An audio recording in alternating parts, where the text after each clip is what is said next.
Next morning office টাইমে Jimin সুগাকে call করে। শোন সুগা, আজ তোকে অফিসে আসতে হবে না, এদিকে কাজ হালকা আছে, আমি সামলে নেব। ঠিক আছে স্যার।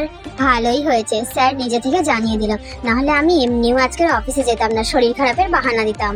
এবারে সুগা পুরো রেডি হয়ে সোজা তের বাড়ির সামনে গিয়ে তেকে একটা কল করে।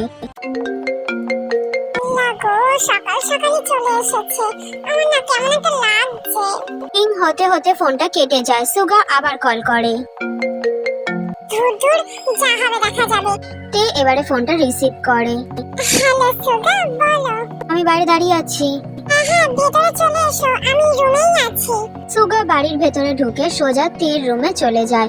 দেখে তে বেডের ওপরে হাতে একটা টেডি বিয়ার কোলে নিয়ে বসে আছে। সুগা দেখে দরজাটা লক করে দেয়। আল্লাহ, পাপ নিও না, কি যে হবে কে জানে। ভাইয়া যদি একটু রুমে থাকতো ভরসা পেতাম। ওই তো সুগাটা রুমেই ঢুকে গেল। আল্লাহ দেখো সব যেন ভালো ভালো হয়, আমার বোনটা যেন বেশি কষ্ট না পায়। বোনটা অনেক নার্ভাস ছিল, ওর মুখ দেখেই বুঝতে পারছিলাম। একবার কাজটা হাসিল হয়ে যাক, একদম টেনে ছুঁড়ে ফেলে দেবো সুগাকে। প্রথমবারই রুম ডেটের কথা। জিমিন কিন্তু আজ অফিসে যায়নি, ঘরেই ছিল। সুগা তের কাছে গিয়ে টেডি বিয়ারটা কোল থেকে সরায় এবং তেকে বেডে ফেলে তের উপরে উঠে পড়ে কিস করতে থাকে।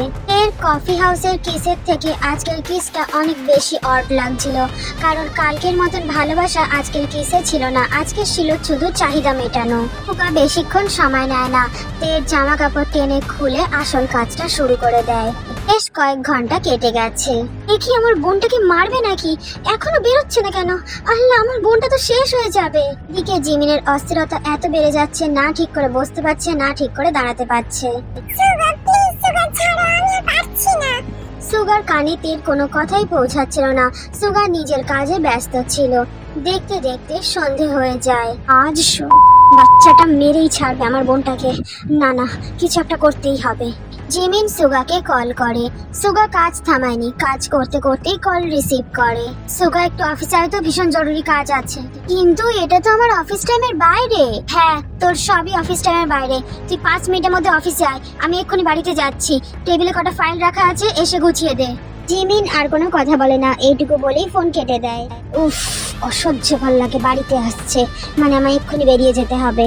এবারে সুগা নিজের কাজ থামায়, উঠে ড্রেস পরে এবং তের ঠোঁটে হালকা একটা কিস করে বলে, কাঁদে না সোনা, আমাকে নেওয়ার ক্ষমতা তোমাকে রাখতেই হবে। এখন তো কিছুই না, তোমার ভাইয়া আসছে বলে আমায় চলে যেতে হবে। তোমার ফার্স্ট টাইম ভেবে আমি তো আমার নিজের আসল জোরটাই দিলাম না। রেডি থাকবে, নেক্সট টাইম থেকে আসল জোরটা দিয়েই করবো আর আমার বাড়িতে নিয়ে যাব, তাতে আমাকে এমন কোনো ফালতু অসুবিধায় না পড়ে বেরিয়ে যেতে হয়। এই বলে সুগা বাড়ি থেকে বেরিয়ে যায়। তে কোনো রকমে উঠে বসে ড্রেসটা পরে। উফ, ফাইনালি বেরিয়ে গেছে। দেখি উপরে যাই, আমার বোনের কি অবস্থা করলো। তে আসবো? জিমিন ভেতর থেকে কোনো শব্দ পায় না, তাই ভেতরে ঢুকে আসে। দেখে তে কাঁদছে।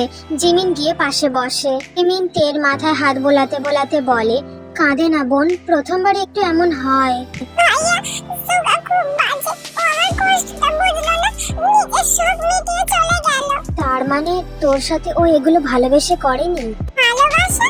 ভালোবাসা দূরের কথা, একটা পশু মানুষকে এতটা ছিঁড়ে খায় না। তাও ও বলেছে ও নাকি আমার কথা ভেবে নিজের আসল জোরটা দেখালো না। নেক্সট বার নিজের আসল জোরটা দেখাবে। আর ওকে যদি এমন কোনো প্রবলেমে পড়ে চলে না যেতে হয়, তাই ও আমাকে নিজের বাড়িতে নিয়ে যাবে। জিমিন তেকে জড়িয়ে ধরে। আজ এই ঝামেলাটার জন্য আমার বোনকে এত কষ্ট সহ্য করতে হচ্ছে। ঝামেলাটা একবার কেটে যাক, তারপর আমি সুগার গাঁর বাঁশ গুজে দেব। তারপর আমি ওকে বোঝাবো আমার বোনের কতটা লেগেছিল, আর বাঁশ এমন ভাবে গুজবো আমিও দেখাবো আমার জোর কতটা। এবারে জিমিন তে ঘাড়ে গলায় লাল লাল দাগগুলো লক্ষ্য করে। এবারে জিমিন তেকে জড়িয়ে ধরা থেকে ছেড়ে সারা গলা ভালোভাবে দেখে, কোথাও বাইট করতে বাকি নেই। সব জায়গায় খুব বাজেভাবে বাইট করা হয়েছে, এমনকি তের ঠোঁট থেকেও অল্প অল্প রক্ত বেরোচ্ছিল। জিমিন মলম নিয়ে এসে তের ব্যথা জায়গাগুলোতে লাগিয়ে দেয়। তুই কোনো চিন্তা করিস না, এবার সুগাকে কি করে নাকানি চোবানি খাওয়াতে হয় সে আমিও ভালো করে জানি। তুই আজ যা স্যাক্রিফাইস করলি তার দ্বিগুণ মূল্য আমি সুগার কাছ থেকে তুলে নেব।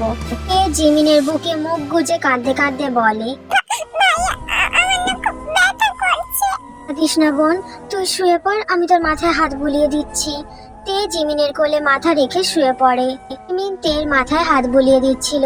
জিমিনের চোখের কোণায়ও এক বিন্দু জল ছিল। ওই কুত্তার বাচ্চাটার জন্য আজ আমার বোন এত কাঁদলো। বাবা মা মারা যাওয়ার পর থেকে আমি কোনোদিন আমার বোনকে এত কাঁদতে দিইনি, শুধু ওই ডগটা মারা যাওয়ার সময়। তাও আমি আমার বোনকে কি দিইনি, সেই শোক ভোলার জন্য পুরো পৃথিবী ওর পায়ের কাছে এনে দিয়েছিলাম। কিন্তু এতটা কান্না কখনো কাঁদতে দেখিনি আমার বোনকে। আজ ফার্স্ট টাইম আমার বোন এত কাঁদলো। তো সুগা, এর কারণ একমাত্র তুই। তুই ভাবতেও পারছিস না তোকে আমি ঠিক কি করব। না ঠিক করে মরতে দেব, আর নাই তো ঠিক করে বাঁচতে দেব। এই পার্ক জিমিনকে এখনো তুই চিনে উঠতে পারিসনি। মিস্টার পার্ক জিমিন তার বোনের জন্য কতটা সাংঘাতিক হতে পারে তোর আইডিয়া নেই সুগা। জিমিন সারা রাত তের পাশে বসেছিল এবং কন্টিনিউয়াসলি মাথায় হাত বুলিয়ে গেছে। অসম্ভব রাগে দু চোখের পাতা এক করেনি। নেক্সট মর্নিং তে চোখ খুলে দেখে জিমিন এখনো তের মাথায় হাত বুলিয়ে যাচ্ছে এবং জিমিনের চোখ পুরো টকটকে লাল হয়ে আছে। দেখেই বোঝা যাচ্ছে এটা ঘুমের জন্য নয়, রাগের জন্য। তে উঠে বসে সফটলি জিমিনকে জড়িয়ে ধরে। গুড মর্নিং ভাইয়া। জিমিনও তেকে জড়িয়ে ধরে। Good morning my princess. আমার ছোট্ট প্রিন্সেস, তোমার কি সব ব্যথা কমেছে? ভাইয়া, এখন অনেকটাই বেটার লাগছে। জিমিন তেকে ধরে ধরে ওয়াশরুমের ভেতর অবধি ছেড়ে দিয়ে আসে। আমি রুমেই আছি, যদি কোনো অসুবিধা হয় ডাক দিবি। হেসে ওয়াশরুমের দরজা বন্ধ করে দেয়। জিমিন মেয়েডকে রুমে ব্রেকফাস্ট নিয়ে আসতে বলে। মেয়েডও সেই মতো রুমে ব্রেকফাস্ট রেখে যায়। তে ফ্রেশ হয়ে বেরোবার পর জিমিন তেকে ব্রেকফাস্ট করিয়ে দেয়। আমি অফিসে বেরোচ্ছি, আজ তুই বাড়ি থেকে কোথাও বেরোবি না, আমি বলে দিলাম। সে যতই তোর বন্ধুরা ডাকুক, তোর শরীরটা কিন্তু এখনো খারাপ। কোনো প্রয়োজন পড়লে আমাকে কল করবি, আর মেড তো নিচে থাকেই। কে তোর সব খাবার দাবার রুমে দিয়ে যাবে। যদি আরো কোনো প্রয়োজন হয় মেডকে রুমে ডেকে নিবি। আরে ভাইয়া, থামো থামো, আমি এই বাড়িতে গেস্ট নই, সব জানি। ও আচ্ছা, আমি এত কথা বলছি কেন? আমার আজকে অফিসে যাওয়ারই কোনো দরকার নেই। আরে ভাইয়া, তুমি কি পাগল হয়ে গেছো? আমার তেমন কিছুই হয়নি, আমি ঠিকই তো আছি। তোর কি হয়েছে না হয়েছে তা ভালোভাবে আমি দেখতে পাচ্ছি। হ্যাঁ ভাইয়া, তুমি অফিসে যাও। ঠিক আছে, আমি অফিসে যাচ্ছি, কিন্তু আমার কথাগুলো যেন মাথায় থাকে। জিমিন এবারে অফিসে বেরিয়ে যায়।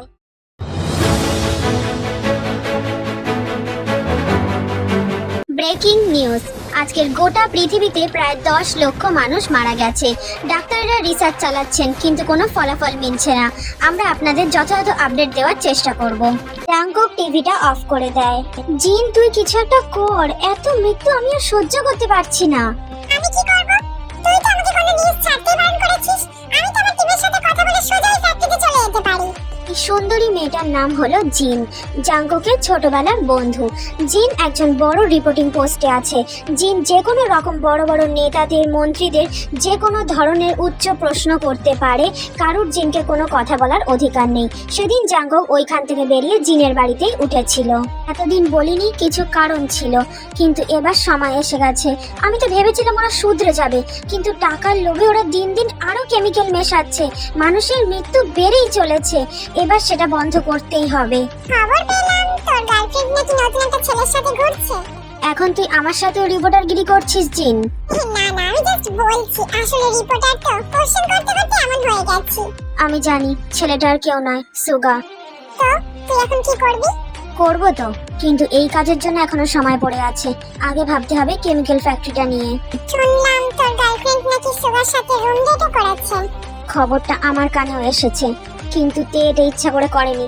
ওর ভাইয়া ওকে জোর করে টাকার লোভ দেখিয়ে করিয়েছে। এমনকি তে এই রিলেশনটাও রাখতে পছন্দ করছে না, শুধু ওর ভাইয়ার জন্য চুপ করে আছে। তাহলে তো সুগার সব লুটে নিল। শুনেছি তে নাকি হাঁটার অবস্থাতেও নেই। ওর ভাইয়াকে আমি দেখে নেব, একবারই ঝামেলাটা শেষ হোক। তুই কি আলাদা করে তের উপরে খবর লাগাচ্ছিস? আমি রিপোর্টার ভাই, খবর লাগাতে হয় না। খবর আপনা আপনি আমার বাড়ি বয়ে চলে আসে, এবং যেখানে তুই আমার বাড়িতে আসছিস। তাহলে কাল সকালে তুই শিওর কাজটা করছিস? অবশ্যই। আমি আমার টিমকে এক্ষুনি কল করে রেডি হতে বলছি কাল সকালের জন্য। আর্লি মর্নিং আমরা নিউজটাকে কভার করব। দেখিস ফ্যাক্টরির পেছনে মানুষগুলো যেন ধরা না পড়ে। আমি লাস্ট মুহূর্তেও থেকে কথা দিয়ে এসেছিলাম, ওদের বিষয়টা আমি ফোরকাস্ট করব না।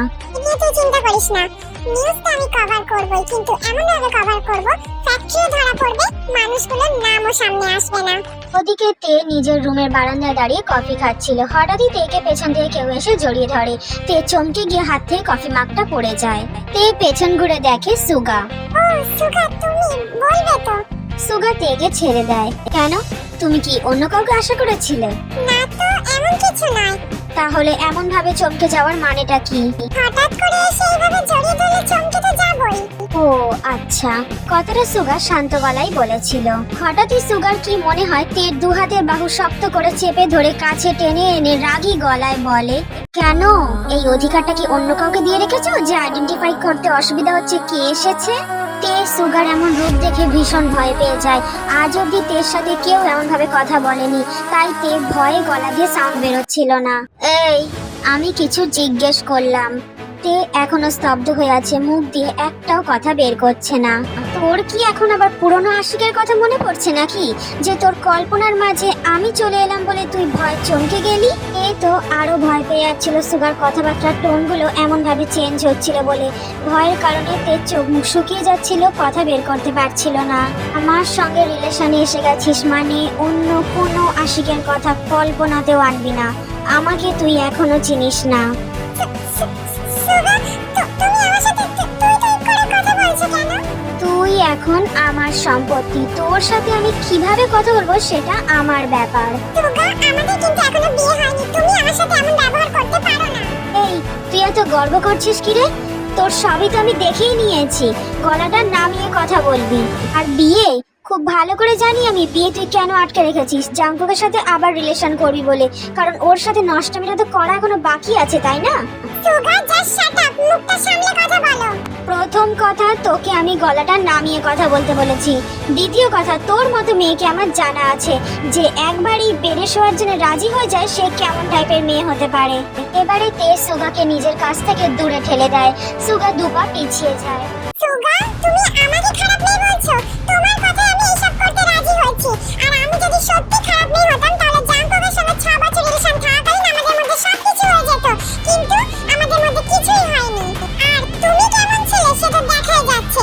প্রথম দেখাতেই তুমি আমার সঙ্গে সবকিছু শেয়ার নিতে চেয়েছিলে, শুধু আমি আটকে ছিলাম তাই। সুগা এগিয়ে এসে এক হাত দিয়ে তের দু গাল শক্ত করে চেপে ধরে। সুগা, লাগছে। সুগা আরো শক্ত করে তের গাল চেপে ধরে। এখনো জাঙ্কুককে ভুলতে পারিসনি তাই না? তাই কথায় কথায় জাঙ্কুকের নাম নিচ্ছিস কেন? জাঙ্কুকের সঙ্গে খাট গরম করার বুঝি খুব ইচ্ছা? 6 বছরে সেটা হয়ে ওঠেনি বলে খুব কষ্ট? এই মুখ দিয়ে আর একবার যদি জাঙ্কুকের নামটা শুনেছি, জিভ টেনে ছিঁড়ে ফেলে দেব। সুগা, আমার লাগছে, ছাড়ো। কেন, জাঙ্কুক ধরলে বুঝি খুব ভালো লাগতো? সুগা, তুমি নিজেই বলছো ওর নাম নিতে না, তাহলে আমার সঙ্গে জড়িয়ে ওর নাম কেন নিচ্ছ? ও, আমার সামনে বেশি সাজু সাজা হচ্ছে। আমাকে দেখাচ্ছিস তুই যে তুই একবারই আমার কথা শুনে নিলি। আসলে আমি জানি না তুই কারোর কথা শোনার মেয়ে নোস, কিন্তু এখন থেকে তুই আমার সম্পত্তি, তাই তোকে আমার সব কথা শুনতে হবে।